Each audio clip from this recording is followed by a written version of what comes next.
Assalamualaikum warahmatullahi wabarakatuh. Saya Maya Desinta dengan NIM 13232 dari kelas B semester 6 Program Studi Hukum Tata Negara Fakultas Syariah UIN Syekh Muhammad Jamil Jambek. Di sini saya akan menjelaskan mengenai hakikat kebenaran pada mata kuliah filsafat ilmu.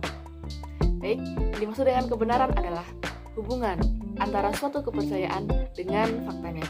Sedangkan menurut aliran realisme, yang dimaksud dengan kebenaran adalah ide yang sesuai dan mirip dengan realitasnya. Contoh, apabila dikatakan di luar sedang hujan. Jika hal tersebut sesuai dengan faktanya, maka hal ini disebut dengan kebenaran. Teori dalam kebenaran itu terbagi menjadi beberapa macam. Yang pertama, yaitu teori konsistensi atau koherensi. Yang dimaksud kebenaran dalam teori ini adalah pernyataan atau kesimpulan yang ditetapkan konsisten dengan pernyataan atau kesimpulan yang terdahulu yang sudah dianggap benar. Jadi, pernyataan yang satu dengan yang lain itu saling berhubungan dan saling menerangkan satu sama lain. Contoh, dalam pernyataan pertama disebutkan bahwa semua makhluk akan mati, dan itu adalah benar. Dan pernyataan yang kedua, yaitu manusia adalah bagian dari makhluk, maka manusia akan mati. Maka itu merupakan kalimat kebenaran. Contoh yang kedua, jika jumlah sudut dari bangunan segitiga adalah 180 derajat, itu dikatakan benar. Jika ada pernyataan kedua yang menyebutkan bahwa jumlah sudut dari segitiga adalah 150 derajat, itu pasti salah karena tidak konsisten dengan pernyataan yang sebelumnya. Yang kedua, yaitu teori korespondensi atau kesesuaian. Yang dimaksud dengan kebenaran di sini adalah kesesuaian antara pernyataan tentang sesuatu dengan kenyataan itu sendiri.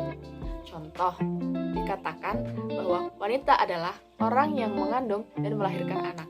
Maka hal ini disebut dengan kebenaran karena itu memang sesuai dengan faktanya. Contoh yang kedua, dikatakan bahwa ibu kota dari Indonesia adalah Jakarta. Hal ini tentu saja benar karena hal tersebut sesuai dengan kebenarannya atau faktanya. Teori selanjutnya yaitu teori pragmatisme. Yang dimaksud kebenaran adalah apabila pernyataan tersebut memiliki sisi fungsional atau memiliki kegunaan praktis bagi manusia dalam kehidupan. Contoh, seseorang mengeluarkan ide untuk membuat alat penggiling daging, kemudian dikembangkan dan digunakan masyarakat untuk mempermudah proses penggilingan. Jadi, alat penggiling daging ini disebut dengan kebenaran karena memiliki manfaat.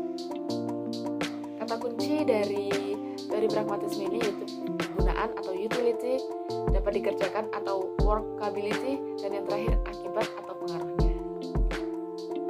Dan yang terakhir yaitu teori kebenaran wahyu. Agama dengan karakteristiknya sendiri memberi jawaban atas segala persoalan asasi manusia.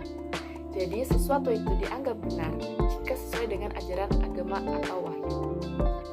Kebenaran secara umum terbagi menjadi dua, yaitu kebenaran absolut yang berasal dari agama atau wahyu, dan yang kedua, kebenaran relatif, yaitu yang berasal dari pengetahuan ilmiah atau filsafat.